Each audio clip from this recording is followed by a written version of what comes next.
No. Yeah, come on, Oscar. Everybody wants to hear about how busy you are. Nobody wants to know that. Sure they do. No. 7 shows in 8 weeks plus installations. Yeah. You know, because there are shows like this weekend that you only make a little bit of money and the bills keep coming. Yeah, the bills keep coming. Hey, Cord, how was St. Louis? St. Louis was good. I had one big sale which pulled it out for me, but every single artist I talked to said that their sales were down and they were doing lots of small sales as opposed to big sales. Oh, lots of small is good. Yeah. Well, let me put it this way. My one big sale on Sunday, which was one of only 2 sales I had on Sunday, was bigger than all of the 20 some odd little sales I had on Saturday.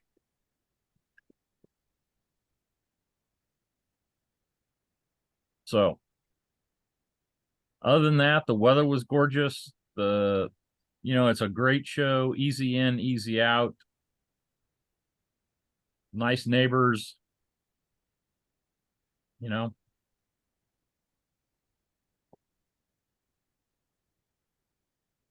know what else to that's say. been the trend this year. Yeah. My sales overall were down about a third from last time I did it. I talked to somebody else who said their sales were down about the same amount. Frank, we're talking about St. Louis. Oh, okay. I was going to ask. Thank you. Give an idea why? It's just been Just that. I mean, lower sales. that seems to be every show, though. I mean, Yeah, it's the economy. It's the economy. Well, not necessarily the economy. It's what people think the economy is and what they're looking towards in the future. They're hesitant. Hi, Emily. Hi, how you doing? Emily wanted me to introduce her to everybody. Hi. I was here last week, but nobody said anything. Well, everybody, this is Emily. hi. Hi, Emily. Hi. I've been watching your videos and I'm happy to meet you. Good to meet you. Thanks. So explain, what do you do? Where do you do it? All of that's to let us know. Okay. I live in Pittsburgh. That's where I have my studio. I make found paper collages, like that one. So I use all kinds of paper from like the 1800s up until the 1960s. And I make sort of mid-century modern, very kind of decorative collages. Yeah. And I just did my first art festival. Okay. All right, bye. Oops. Well, welcome to the community. Thank you. I just called Barry. Oh, yeah. He's trying to get his laptop started so he can join the meeting. So I'm Frank Pack, and I have been building websites for artists and artisans since about 2003. Oh, wow. I'm doing less of that now, but still doing it. Mm-hmm. Cool. I ran into one of the other artists that hangs out here occasionally, came by my booth and introduced themselves. Very nice young lady. And of course, being the old guy that I am, that's what I'm blaming it on. I am terrible with remembering names. So I can't tell you who it was. Was it Allison? Might have been. It was somebody from St. Louis, and they were also going to volunteer that weekend. Allison. I know what you're talking about. It's Karen, the girl that does Karen Gelbar. No, it wasn't Karen. It's the one that makes the bones. She was Making the not. bones. She was not participating in the show. I talked to Karen. I helped Karen with her tent. It was she was on a hill and it was kind of leaning. So I helped her get it tried to get it straightened up. I could Now, take Larry, you- you had to go and ruin things by inviting that guy again. Yeah. I tried not to come, but I wanted to hear how you did. I did less than last time I did the show. One big sale and a bunch of little ones. Really? Well, Got your that's Band-Aid great. shirt on? No, this is from the restaurant across the street. On Cinco de Mayo, they have these T-shirts. So I said, I'll take one. This sucks. Oh, wait a minute. Oh. I must have been doing an update because all I got was a blank screen on my laptop. So now I'm on, so I did the Zoom call on the phone. And now it must have finished because now I have a thing. So I'm gonna get off and get on. Barry is our resident curmudgeon, Emily. Oh, I know all about Barry. He judged my work in the mock jury. Okay. Nobody knows me. You guys don't know me. I'm like a sweetheart. I listen, if I like you, I have your back Okay. forever. Curmudgeons can be nice and Hey, wait a trusting minute. and Shut loyal. up, Oscar. Before he says something, shut up, Oscar.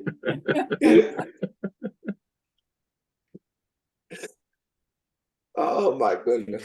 I didn't say anything. Yet. I Come didn't on. say anything. I was just laughing. I know. All right. Okay. I'll be back in a second. You don't have to. Talking about him. I found out why. I found this out during teardown. I wish I would have known at the beginning of the show. I found out whose booth I got. It was my neighbor's wife's booth, who is a painter and didn't have enough work because she'd had some good shows, didn't have enough work and had to cancel. But he didn't bother to tell me that till the end of the show. Did people come looking for her and be surprised? Only had one, only one.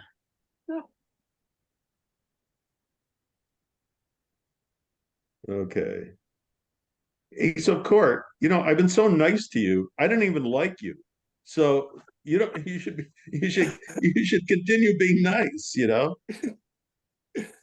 Well, no, it works this way, Barry. Every week, Yeah. I have my favorite person, and I pick on him. Oscar's had his turn, Oh, great. and now it's your turn. Yeah. Hey, tomorrow's my birthday. Woo! Should we all sing happy birthday? No, you should send me presents. So Kurt's giving you the equivalent of spankings because he can't do it in person. Speaking of spankings, is that a thing now? Do girls like to be spanked? Yes. Nobody should answer that question, huh? Last time it was like Viagra. Really? Instead of your heart medicine. It's a turn on? Wow. It was An era thing. I don't know, just something I've observed. I don't know. When you get to a certain age, you can say anything. It doesn't matter. You say so. It's true. Well, you're not there yet, yeah, Oscar. You're still So a wait, kid. that means you can't say anything till tomorrow. Then you can say anything. God, I'm so old. And I'm just getting started. You see, you're old, but you're not quite antique. Oh, I'll never be antique because I keep moving. And that's what we do. That's the benefit. That's the best thing about what all of us do. We keep moving. We're not sedentary, so our muscles don't get atrophied. And we don't get an Achilles tear after 4 plays after signing a $50 million contract.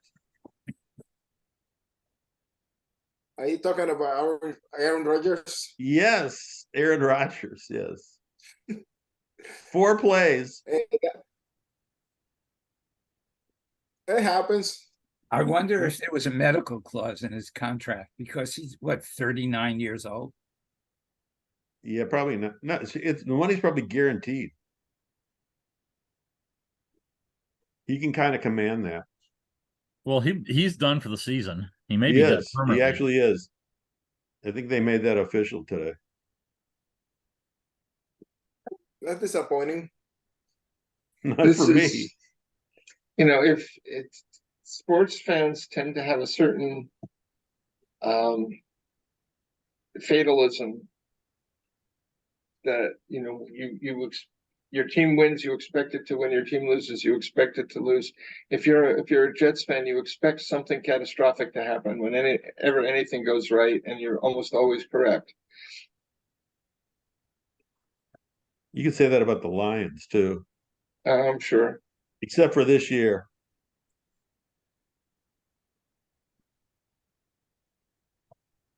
They're going to Now, be I good. imagine the entire city of Chicago went into an identity crisis when the Cubs won. That's right. Yeah. Is anybody fans of Dr. Dave Dentist Wheelage. Hello? no, not Dr. Dave Dennis, hi. Steve Goodman. Yeah. Yeah, he wrote a song called A few minutes. Cubs fan, a dying Cubs fan last I have PT at 7 o'clock. request, something like that. Not far. He got his wish. The Cubs won. Did they win the World Series, or did they just go to it?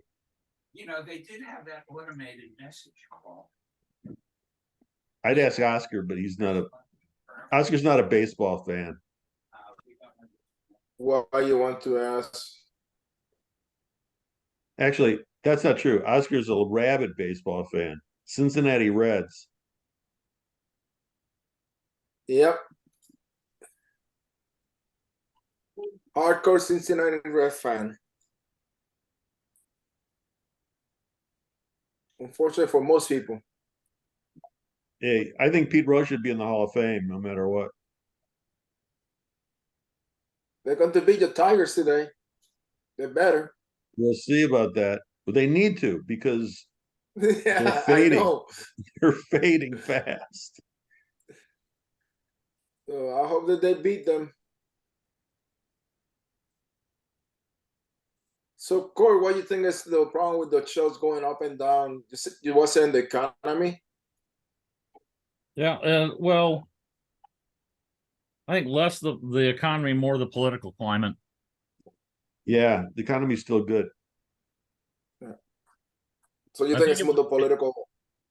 I think it's political climate. I think next year is going to be worse. Well, That's it's what definitely I'm scared. if it's politics, it's definitely going to be worse. That's the part that I'm really scared, to be honest with you. And everybody said the same thing about a bunch of small sales. 2 artists mentioned that the buyers seem to be younger. Really? That's a good thing and a bad thing at the same time. My big sale went to a younger guy, went to an attorney. He said he was did business litigation and Ambulance chaser. what else did he say? They always have a lot of cash. Well, He bankrupt bought- attorneys are going to have a fabulous couple years coming up. He bought Maybe not. he's big into politics, so he bought from now on I'm just calling it the photo. But he bought the one that says Biden sucks. and I wasn't even showing it. I pulled it up on my iPad off of a Facebook Really? post out of your group, Larry, and showed it to him, and he bought it. Oh my God. Dropped $400 on it based on that.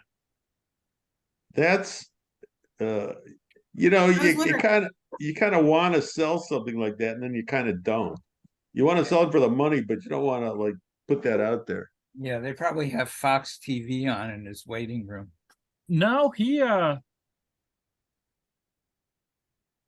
also saw, I have one that I shot in Kentucky in like 2016, before the election. And there was a sign that said for sale or lease on some land. And then somebody put a Trump sign just above it. So it looks like it says Trump for sale or lease. Great. That's great. And, I've had that for a long time in my booth. And a lot of my friends who are artists have one. And he saw that and wanted, and, liked it, thought it was great. So he just said he was into politics, said anything political. Need to get one of the airplane going past with the banner saying, "Where's Melania?" He's out having fun. Maybe not out. Hiding inside the Mar-a-Lago building. Doesn't go out at all. You might not even be there. Went back to Slovakia for a kid. You'd be in New York, I think. Hey, She's I got an probably- issue that I wanted to bring up last weekend, but I forgot last week. Arts Beats and Eats had a section, a marijuana smoking section, where they had a sponsor selling pot, and you could get high inside the thing. And they were saying that that's the coming trend for festivals. Now, Arts Beats and Eats is much less an art fair than it is now a music and whatever And food. thing, as it used to be. The art fair there used to be the major part, but it's not really. It's kind of like a side thing. But what do you think of that? Well, I And think what would you think if there was one, if like I'm just going to use Coconut Grove as an example. Right. Let's just forget that. Let's use Fort Myers as an example. If Fort Myers decided to have a section, It wouldn't matter. It's not going to help sales. no, it has nothing to do with. No, of course not. It's going to be the opposite. I wanted to make Right. sure it would be downwind from me. I'm Well, just if talking there's about an the existence artificial- of it. If there's an artisanal food section in the show, the pot could be very lucrative for them. Any kind I of think there was a natural food section or a natural any living kind of food. section. Yeah. It was off to the Yeah, side. but I mean, if you're actually. having food at a craft fair, it's supposedly artisanal, right? It's crafted food, not just. Not Oh necessarily. yeah, yeah, popcorn. Yeah, Hot dog vendor. Well, okay. elephant ears. That's that's turkey legs. It's what's commonly called fair food. Don't you love turkey legs? There's somebody with a turkey leg and they're pointing at something in your booth. And they touch it. Emily, let's hope. are you enjoying this scintillating conversation? Now I know what to beware of, people with turkey legs. No, usually this is digressing. We usually don't talk like this about these things. Okay. Well, This is refreshing. One of the ways that I kind of judge a show, if I've never done it before, if I show up and there's, how much fair food is there as opposed to local food trucks, local, food. If it's a bunch of fair food, it's not my crowd. If it's more, Really, the artisanal whatever food, food trucks, local food trucks and things like that, then yeah, it is more my crowd.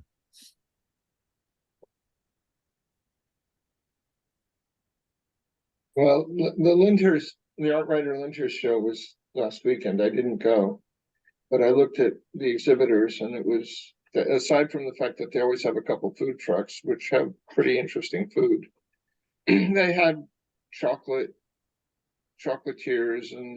and bakers and Oh, that's cool. liquor and cider, local small businesses that comestibles. But Barry, in Uptown they have one tent that was selling marijuana stuff. Yeah. In Port Clinton they have a little tent next to me that was selling marijuana things related. So I think that's here to stay. They have the money to promote, and those shows will take anybody's money. So I don't think there's too much you can do about that. By related, do you mean actual CBD THC products, or do you mean like black light posters? No, No, marijuana. like marijuana. Anything done with marijuana. It was things that you can do with marijuana. The one in Port Clinton, the one in Indianapolis, they actually was selling. So if you can smoke it there, you can smoke it there. From what I understood, I don't know how true is that, but that's what I was told. Because You I was probably not have near to to smoke that it there. thank God. You have to probably have to show your ID, and you have to smoke it in there. You can't buy it and walk around smoking it, although you could. I wonder if you could. Take it home with you if you live around there. People do that. Well, But listen, there's a an awful lot marijuana of store on every marijuana corner, so smoking you don't when really I have to was go there there. 50 years ago. So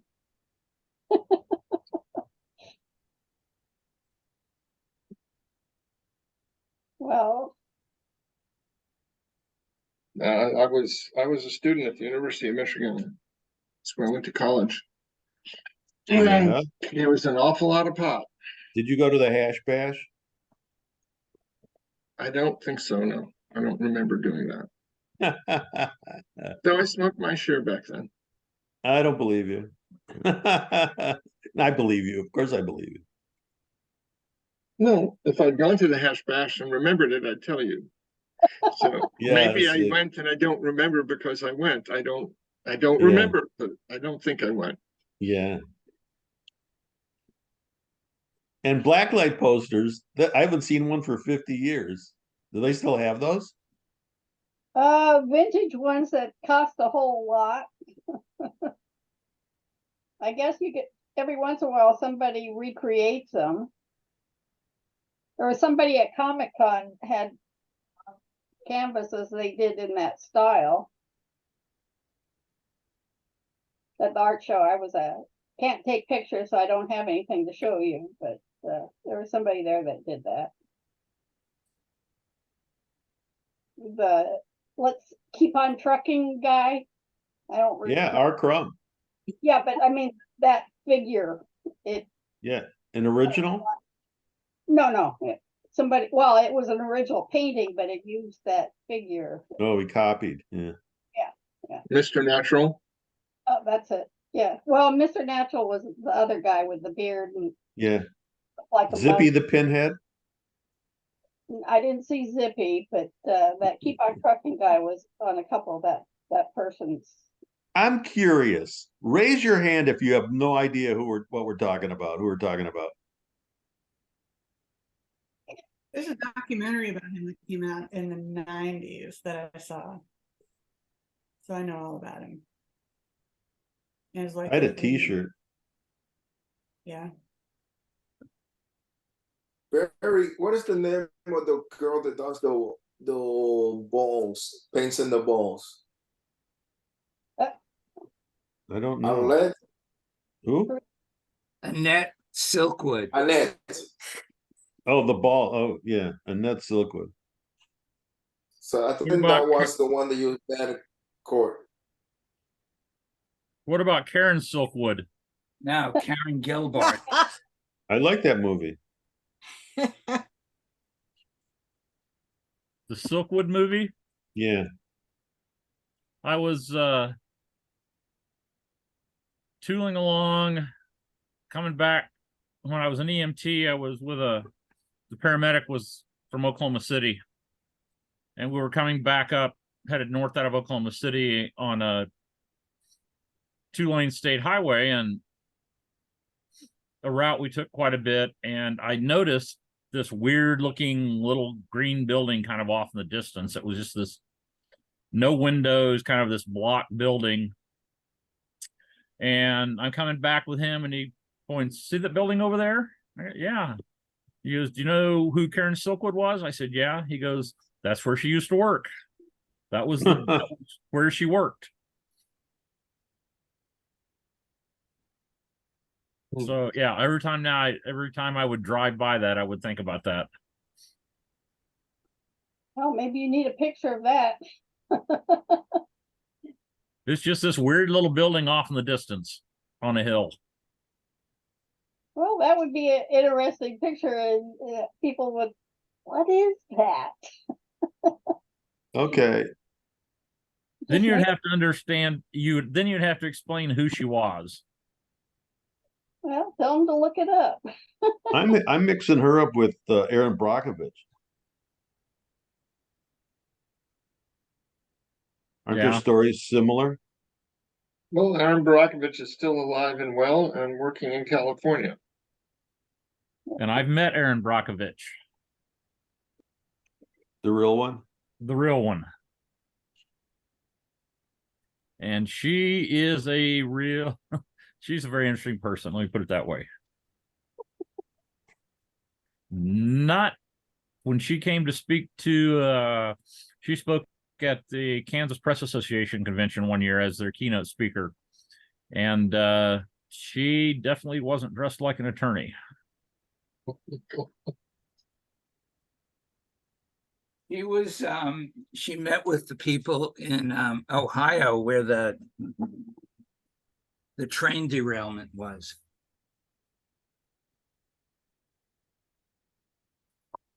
What happened to that?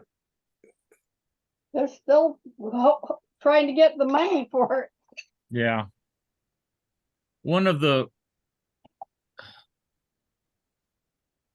Somebody at the Kansas Press Association or one of the newspaper publishers had gone to high school with her, and that's how they made the connection and got her as a speaker. But she commands the big bucks as a speaker, and has to be picked up in a limo and all sorts of things. Julia Roberts portrays you in a movie, and you're Yeah. an important person.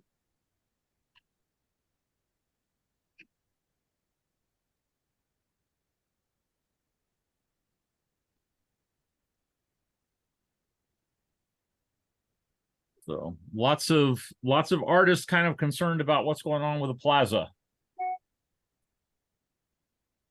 Why is The that?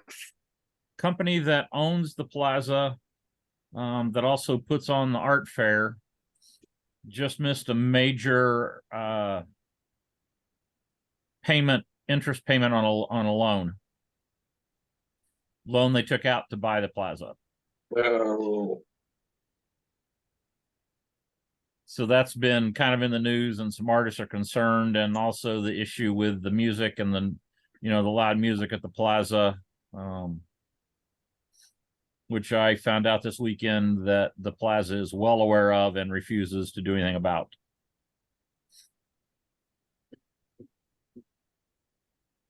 They won't let me in, so I don't care. I care. Don't take that wrong. I care. Because I care about us. So I think I got my booth changed. I know for sure now because it's listed in their program on their website as a new booth number, but I know I talked to another artist who tried to get his changed and was not successful getting it changed. Maybe you got some respect after you did St. Louis. No, I got it changed. Mine was changed, Before. for St. Louis. Uh-huh.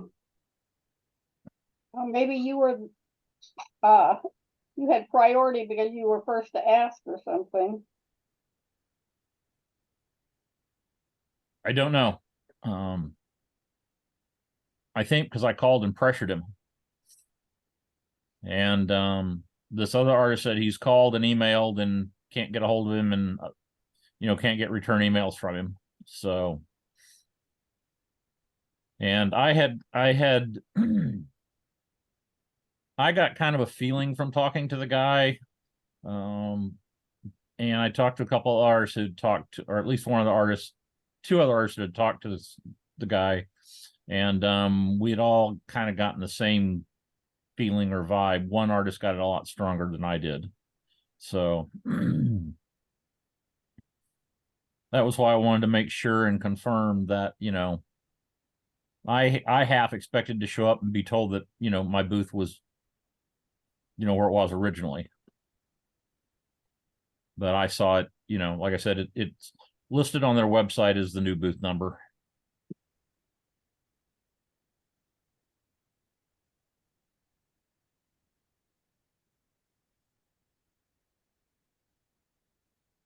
So we'll see what happens and how it goes. I hope it goes well, because that would be really bad if that show goes down the hill.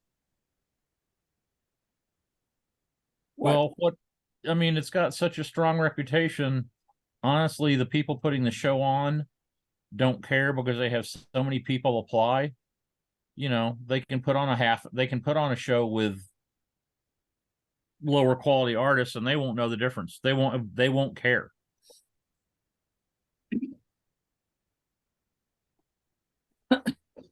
Hey, let's talk about Oscar winning Best in Show. Congratulations. He won overall What? Best in Show? I thought it was just the category. It was Best in Show. Overall? But it's a small show. It's a trinkly local show that I always do. It's one of the first shows I ever did.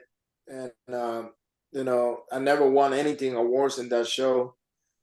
So it was nice to get it. The sales was maybe just 20% than what I did last year.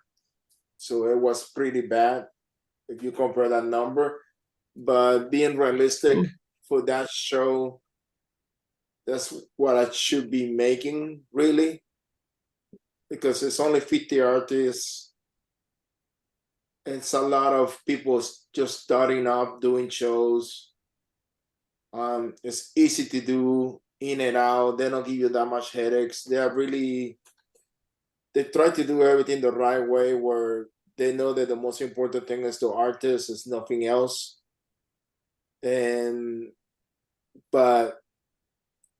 the community wasn't buying this year. Last year they bought a lot from everybody, and this year they did not. But I only saw maybe 5 people that I was seeing other shows, and that's about it, But it's mostly local people doing that show, and I would tell anybody, just if you're not local, don't do it, basically. But there's money in the area. They do an auction every year, and this year there was auctioning benches made of 2x4 painted. They are really nice. And one bench, they starting $100. The opening bid got sold for $2,000. So, and they have 25 of those. I think the cheapest one that they sold was 150. So there's money in the area. It's just that people was not buying this year. And it was just not me, it was everybody. There's a lot of people that might not come back again, but that would be bad because they have a hard time getting 50 artists as it is. So it used to be run by Amy Andrew a long time ago. Then Aaron took over. Then Aaron dropped it, and the Chamber's doing it. And then Natalie quit 2 years ago. So last year was the first year without Natalie, and this year it starts showing up the difference. So I will give it one more try, assuming I don't get to St. Louis after next year.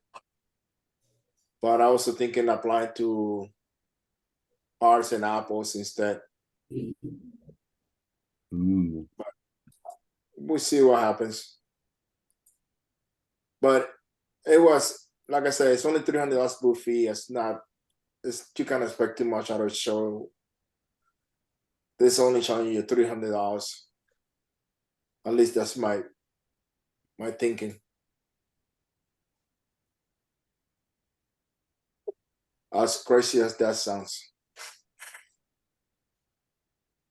I had an interesting chat with a board member from St. Louis who came by my booth and introduced himself. Asked if there's anything that, you know, they could do. And I told him, I said, well, there's one thing that it's really helpful if your board understands, and that's that this isn't a little, you know, fun thing that artists do on weekends. This is our business. And we're here and you know, this is how we make a living. And he kind of said he knew that, but I think he had a better understanding of that when he left. So that was good.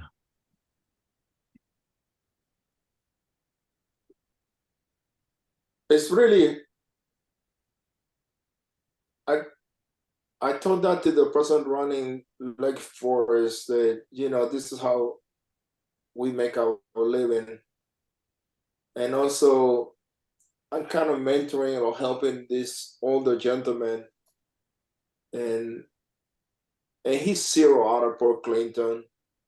And he was talking to another artist in Florida that was saying to him, my son makes $600,000 in sales every year doing art shows, but didn't say which medium, anything else. And it gave it a list of shows to apply, and he wanted to apply to all the shows. And I told him, you know, are you going to do, if you get in, are you going to be doing any of these shows? Oh, I just want to see if I can get in. And I told him, no, don't apply to a show if you don't intend to go, because if you don't intend to go, you're taking the opportunity of somebody that really want to do the show. And don't forget that this is how people make a living. This is not a game. And no offense to him, but you're treating this like it's a game. So if you don't plan to go, don't apply to the show. Because sometimes people don't get called for the wait list.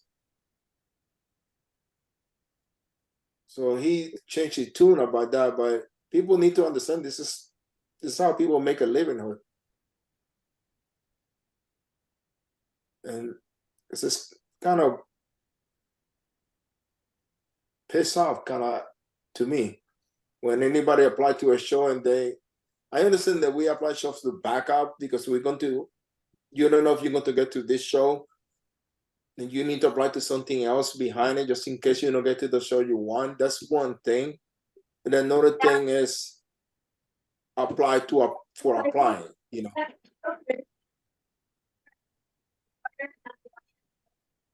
I cannot hear you. Is that Teresa talking? No. Oh, That was probably my sister, sorry, I should mute. oh, okay.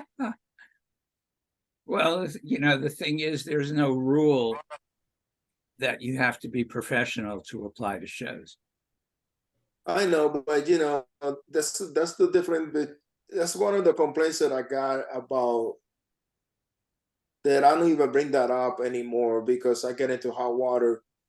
But there's some people that do this for a living.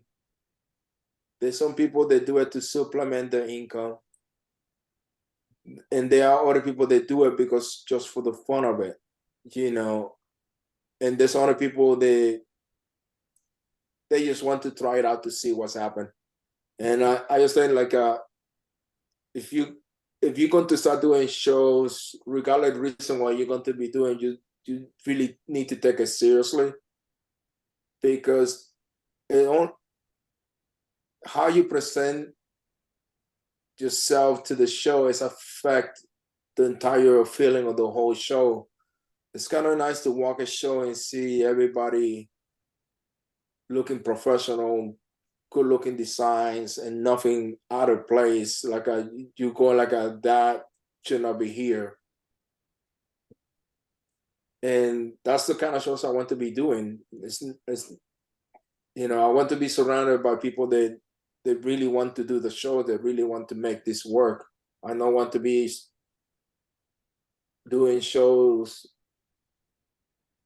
on people they just trying out and see if this goes well or not, or they trying to, I know that everybody needs to try some place, but at some point you have to start thinking, do you really, if you're going to be doing this, what you need to do to make it work properly and present yourself properly to everybody, so nobody that questioning why are you here, because they could get past to the jury process no matter what we say. There's always somebody in there that you go like, how in the hell you got here?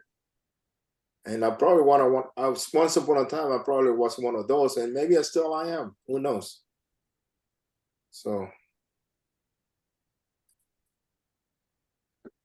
I had a little bit of a problem at St. Louis because I disagreed with another. I mean, I didn't talk to the other artist, but I'm connected on Twitter with a bunch of photographers in the UK, and one of the topics that comes up regularly is basically white photographers going somewhere and dropping into another culture for a few days and doing photos of that culture and then coming back and showing people living in poverty and things like that. And there was a photographer at this show that had done that, and even though they had signs all over their booth from people, big name people, complimenting them on how well they treated their subjects, I still don't agree with it. Somebody in the Soviet Union back when did a book on New York, a pictorial book. They took pictures of Skid Row and that kind of thing. And that was their presentation of what an American city was. Right. So yeah, I just have a real hard time. I just really disagree with that. So he's talking about Christine. I'm not talking about any specific artist. Okay. It's a hard thing to do. It's really hard to say.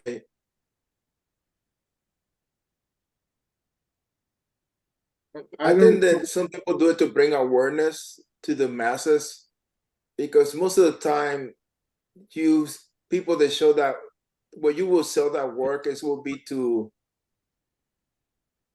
mostly really wealthy people. So that's more a gallery subject matter for most people that do that kind of work. That's what it will sell the most. But if you want to bring awareness to the masses, it all depends on what that person wants to do, really. But I'm sorry, there's no bringing awareness in this. There is simply, here's a bunch of photos of something you don't get to see very often, because I had the money to, go fly to this faraway land and shoot pictures of these people. And, I disagree with it. On the other hand, I saw some of Clifton Henry's new work that has some type on it that is just, some of the most impactful stuff I've ever seen. It's gorgeous. Yeah, And but you know, I was talking to somebody about that because I keep sending people to him in the community down here in the south side of Chicago, and I see people hanging work from him and other African American artists. I quite honest with you, I will have a hard time seeing that every day on my wall. I and uh and I talk to other African artists, people, African American clients, and they say that sometimes they don't like to put that in there because they see that they experience that every day, and they don't want to be reminded when they get to their home about it. It's really, really hardcore, and I love the work, but it's not for me. I have to tell you that I cannot put that in my house. yeah, you're right. It's not for you, but it is. It's coming from an artist who's lived it and who's experienced it. It's not coming from an artist who dropped in from thousands of miles away for a week or 2 weeks. I know what you're saying. There's a huge difference. Yeah, there's a big difference. You know, Kurt, I'm not perfectly clear on is it the context, or I mean, if a journalist did it, would you still object, or is it that these are supposedly works of art? There's some depending upon on the context. Usually it's some journalists, I would have an issue with. There was read an article about a piece where there's a photographer who has been living in an area and photographing the area for quite some time, and I don't remember who it was, magazine or somebody wanted to do a story on the area, and instead of hiring the photographer that lived there, they brought somebody in from outside, who then hired the local photographer as a guide, and not only that, took some of the photos that the local photographer had done and basically recreated them. that's wrong. So in that case, I have a problem. Yeah, I can see that as a problem. Sure. I think there's a lot of. I want to make sure I understand what your objections are in the context. Yeah. Does that make things a little clearer? It does. Sure. First of all, working in journalism and all that, I think that some of the best people to tell stories are the people that live there. And there's a lot of. That doesn't apply just to that, Corey. I just think that if you live in the area, say that you're a landscape person, if you live in the area, you always going to have better pictures than somebody that just drop in there for 2 weeks. Oh yeah, because you understand more what's going on. And if you're talking social issues or talking about people, if you not live in the area, understand how people feel about something, that's you're going to get, the people will show you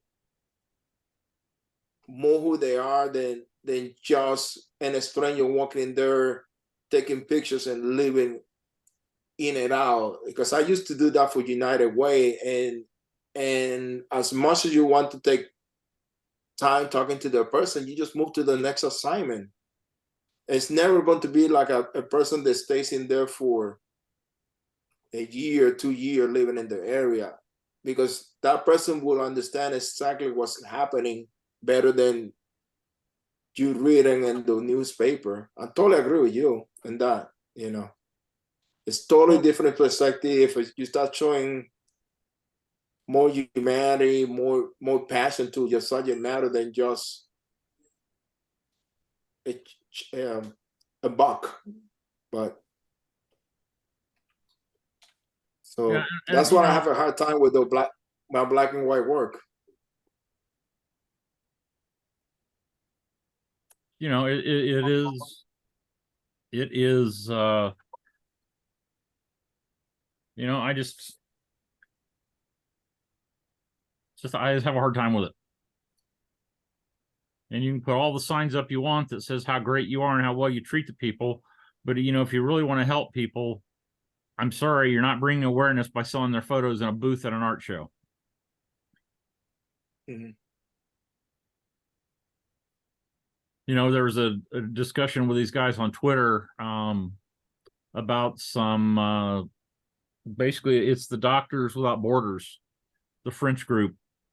And I can't Mhm. pronounce, I don't remember the actual name. They're here too. What's that? They're here too. San Oh Diego. yeah. But Médecins Sans Frontières, what's that?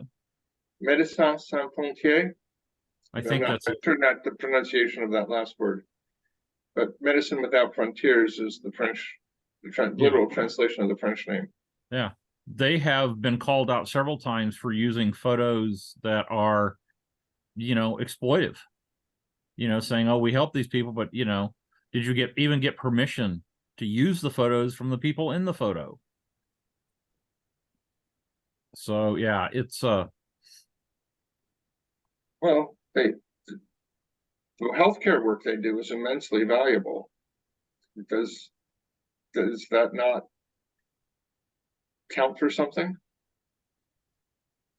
well, you know, does it count that you're showing this person in distress at probably one of the worst times in their life and you didn't even bother to get permission from them, and you're using it as, you know, you're blasting their face all over the world, you know, trying to using it to get money, raise money? What do you think about Dorothea Lange? But the Dorothea Lange was not signed by the government to photograph that. She was sent by the government, Yeah. and you know, she, you know, talked with the people and, you know, had their permission. Okay. You know, I'm not, I want to make sure I understand what you're saying. I mean, there's photographers that have gone over and shot photographs of child prostitutes. And some big name Magnum, which is a huge big name stock company and photojournalists. You know, they've been in trouble because they've had their archives online where you could buy it, and one of the most searched things was, you know, all these stories that photographers had done about child prostitutes in other lands. And if they had done that in the US and shown those pictures that were shot in the US, I mean, it's borderline child pornography. Mm-hmm. But because they did it in another country, it's okay.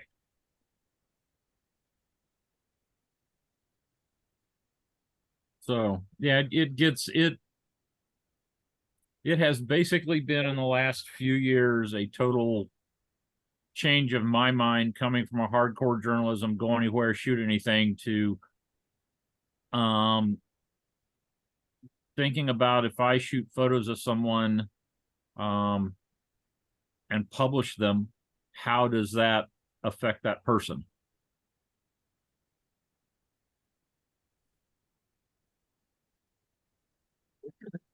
I certainly respect that.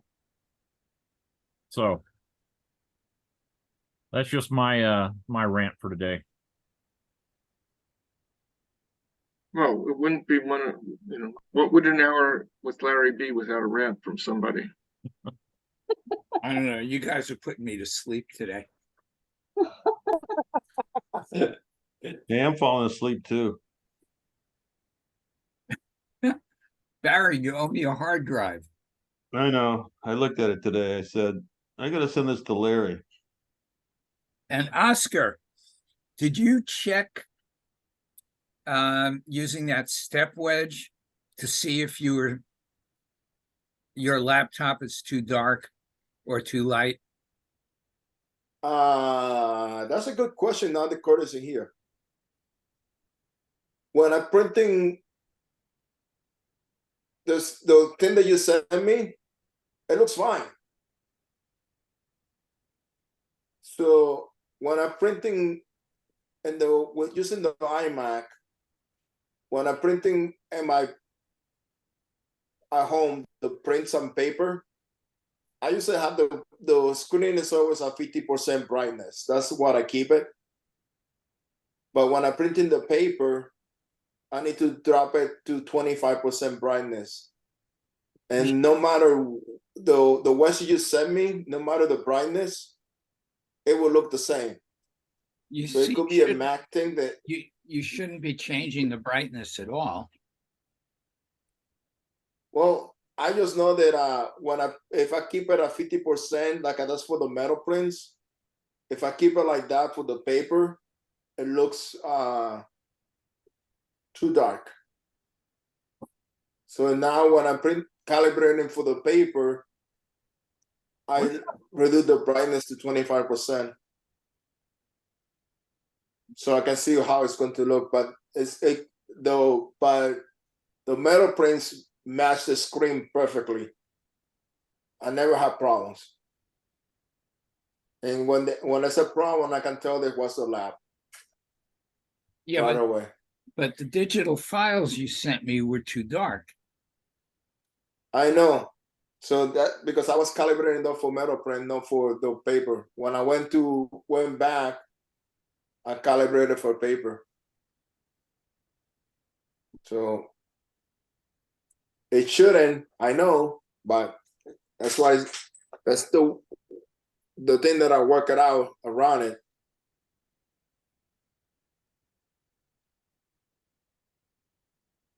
You almost need to sit up and start doing soft proofing.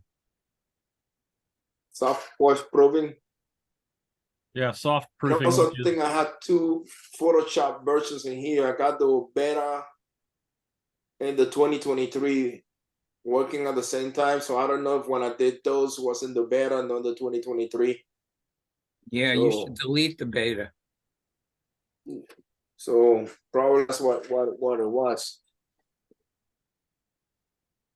Gotta go. See you guys. Hi, Bye. Teresa.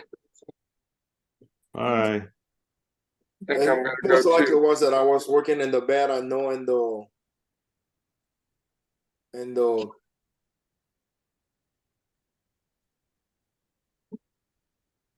So long, guys. the one. No, Bye. All right. Did you use the step wedge? Hmm? Frozen, Barry, No, I'm not. I am. or Larry is frozen. What? Did you use the step wedge? Do you know how to use it? Yeah, I did. I use it. Can you But see all? Can you see every shade between black and white? Yeah, every single one. So, but you know what? I got 4 weeks that I don't have to do. I only have to do installations, and I will have time to play around with the calibration now. There's been a bunch of upgrades this year from Apple also, so maybe something got thrown off. I don't know. So, but we see. Here's what I usually suggest to people, and you know, I would always suggest to people that Larry, when you lean back like that, Larry, your head disappeared. We just saw this arm going up to nothing.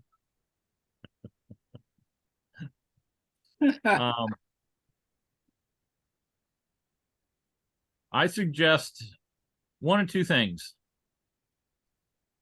Either jumping into a color management system totally, or I go by the numbers, and then what I do, I mean, I'm dialed into my printer, but I still look at the values in the image. I still look at the grayscale values in the image to double check how light or dark something is. And I look at values as opposed to necessarily what I see on the screen. Yeah, that's what I usually. That's what I came up with the adjustment or the 50% and 25% brightness, because when I started in 50% and I would print it, it would look kind of weird. And then when I drop the brightness, everything fall in place more easily. Then you can adjust it here and there. But I also need to do a profile for black and white images, which I have not done yet. So, but that's something I need to do in the next few weeks and months, because the lab always likes me to delete all the files that I have in the system and then reload it with new files, just to make sure that everything is up to date. Oh, it costs a lot of money sometimes, but that's just me. So who you saw in San Luis Affair? Oren, the Douglas, Will, Susan, David, I helped Karen Douglas. get her tent set up. I didn't talk to Douglas very long. Talked to Will a couple times, talked to Susan a couple times. Talked to Ed and Tanya some. Spent quite a bit of time with Chris Dahlquist. In fact, I gotta send her an email today to follow up with her on a couple things. She's gonna help me with some stuff, or point me in the right direction on a couple things. I had a really interesting conversation with her, which I think is gonna help me go and get some issues resolved. So I'll Cindy Lyric for a couple minutes. I'm going to see Cindy in about an hour again on Zoom.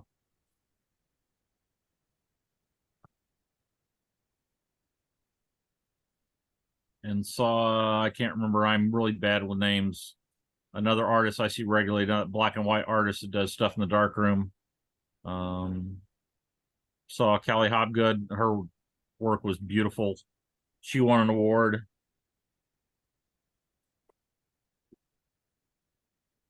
So Her about work was always great. And I was next to another photographer who also does hand painted, hand tinted black and whites. And her work was gorgeous. We could see each other from the back of the booth, and we were kind of harassing each other all weekend.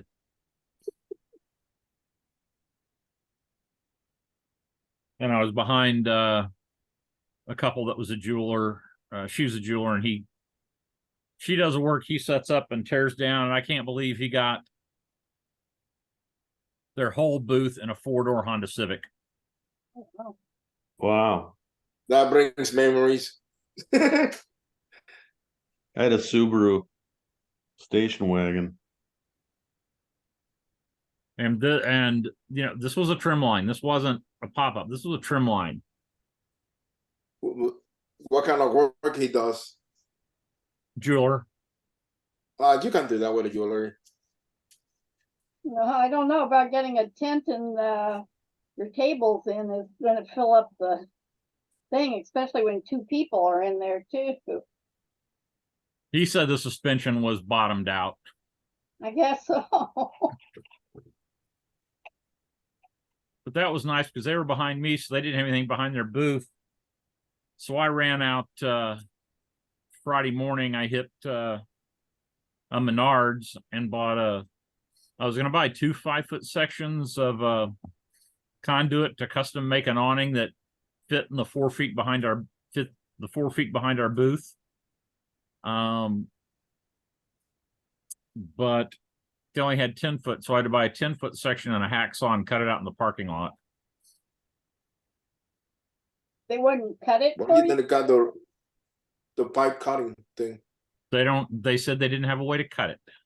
No. Well, you're talking about PVC or EMT? EMT. What the trim lines are made out of. Oh, okay. So now then I've got to dig those 2 pieces out because I need to drill. I put buttons on one end. I need to put buttons on the other end. But I think I'm going to wait until I see what happens next week at Plaza, because it's the same setup with 4 feet between the booths. And if whoever's behind me is okay with it, then I'll, and put up a awning that covers the whole area in between.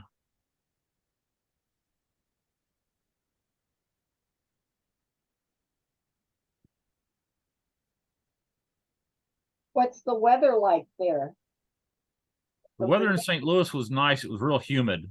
So, you'd walk outside, and even though it was like 75 or, upper 70s, you did anything, for me, I would just start sweating.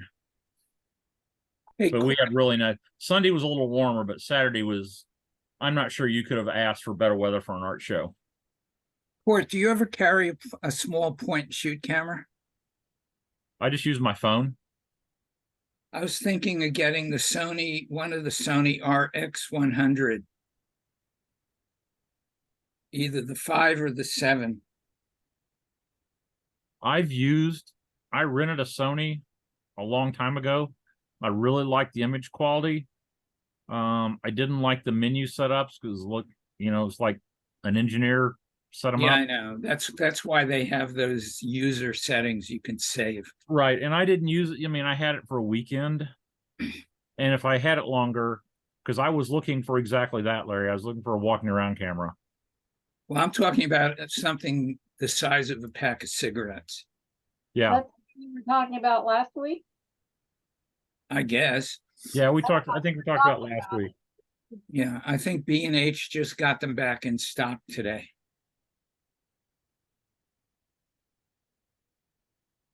I'm real impressed with the Sony cameras.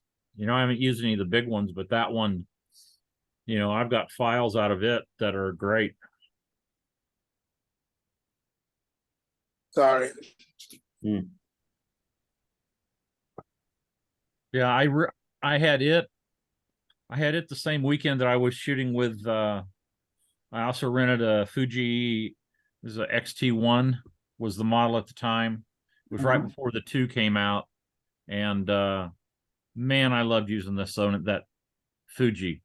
Loved it, everything about it. So I got home and tried to convert it to black and white. God, that stuff looked like crap.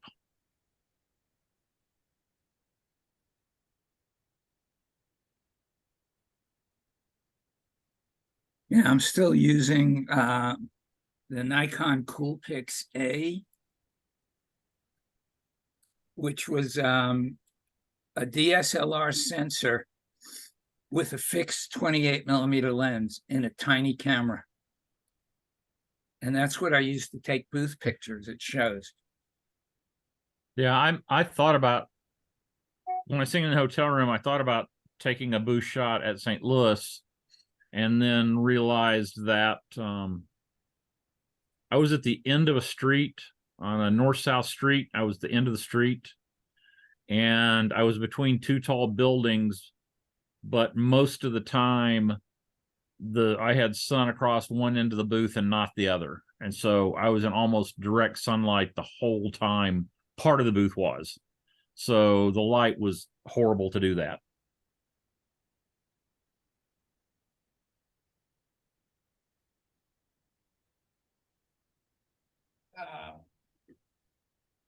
Fortunately, I need to set up the booth this weekend to shoot the booth with the black and whites.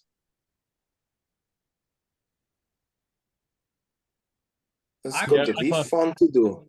I would just drop them in. It's totally different. The drop in didn't work out so well last time. So yeah, I've kind of changed my booth around a little bit, so I need to, well, if I don't I may try and reshoot it at the Plaza. I may try and reshoot it at the Plaza. But if I don't get it reshot at the Plaza, I'm not going to be able to get it done until next spring, because I won't be able to set it up until December or January. Is your booth always the same? Pretty much. Then why don't you just drop in new pictures on the walls? Well, I have changed. That's not the issue. It's not the photos. I've changed the layout of my booth slightly.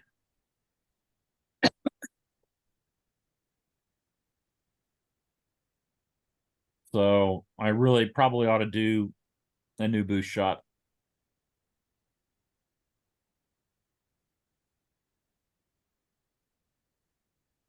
And I've opened up the front of the booth a lot more than what I have in my current booth shot.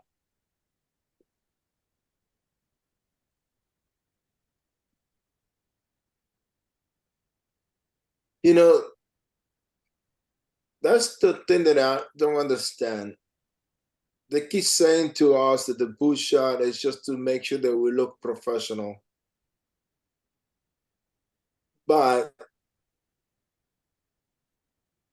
every time you start thinking about it, we put more effort into that because we know it wastes a lot in the jury process, regardless what people say or don't say.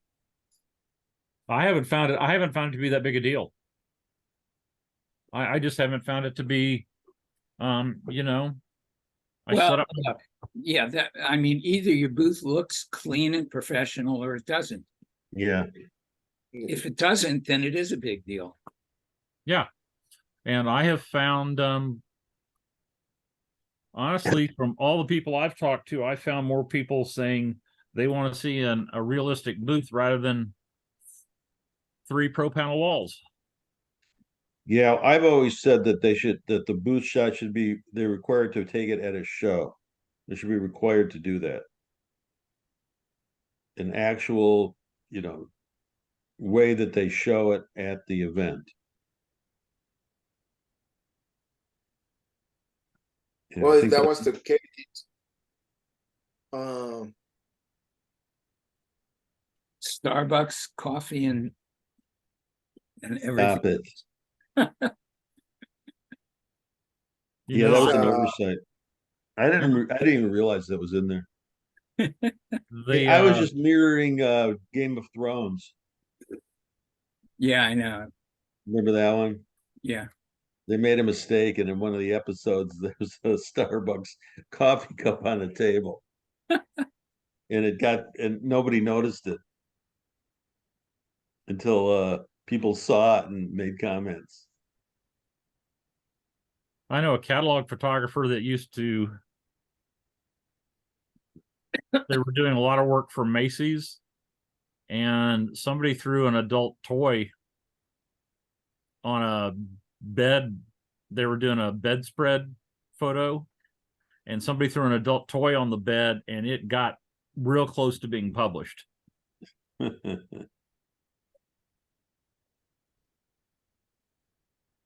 There was a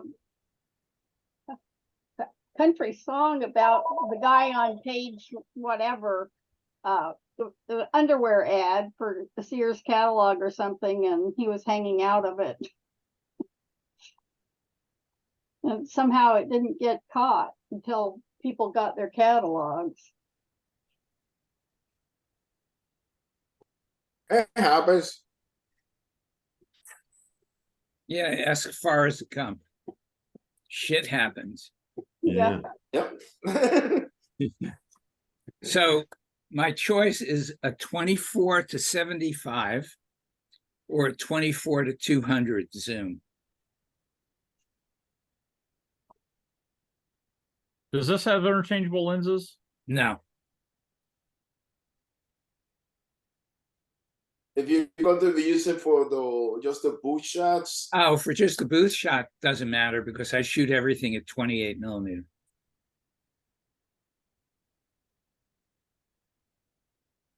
You know, I've not had, I mean, I'm particular about quality, and so I've always stayed away from those really long, zooms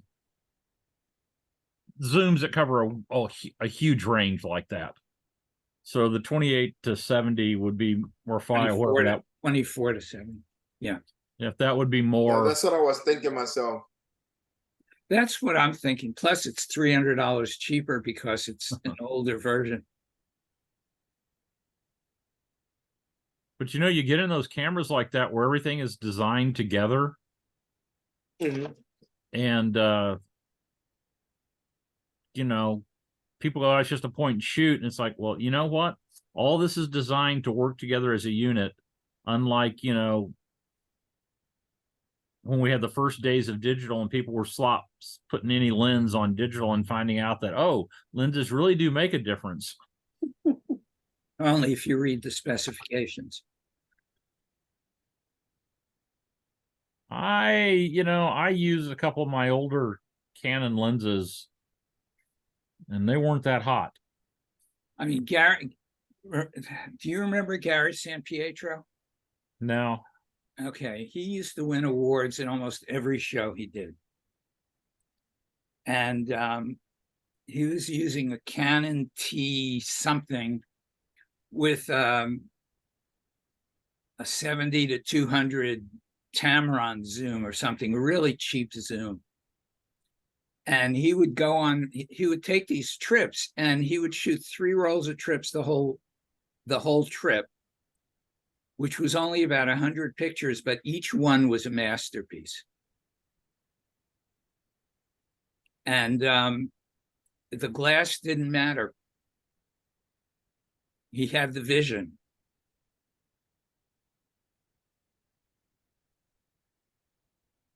Well, I like sharp images, so yeah, His You images were sharp. I mean, he used a tripod for everything.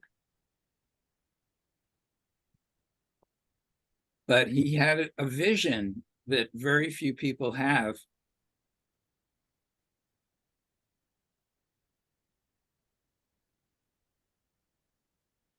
yeah, the way I shoot, I guess if you go and carry tripods and do all that, I don't.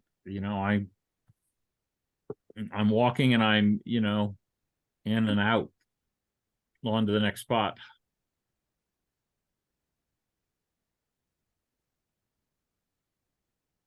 Yeah, that's why my iPhone pictures suck. Because they're all snapshots. I put as much effort into a lot of times I put as much effort into my iPhone shots as I do anything else. And I haven't yet. One of the things I'm going to be doing is I haven't taken an iPhone shot, a raw iPhone shot yet, and printed it in black and white. And It makes a big difference, just to tell you. what's that? It makes a big difference with the iPhone and RAW. Big difference. It's So like a night and day. I've shot raw on my phone, so I'm gonna go try doing some prints with it. Actually, may get that. How are you converting to black and white?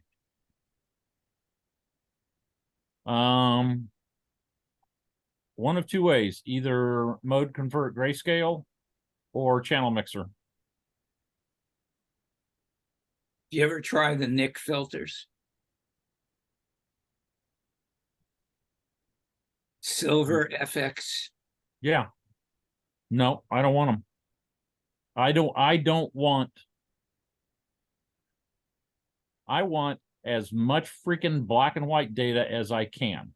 And what those filters do is they throw out data and bias it one way or another to give you a certain look. Which is fine if you're going to an 8-bit printer. When you go to a 16-bit printer, you want as much data as you can hold.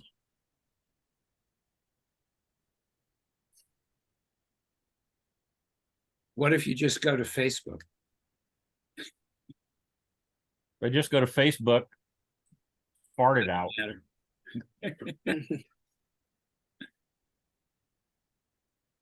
Oh my goodness. So is this what photographers talk about when they get together? No. So Why are we boring you? Not really. I don't understand any of it, but no.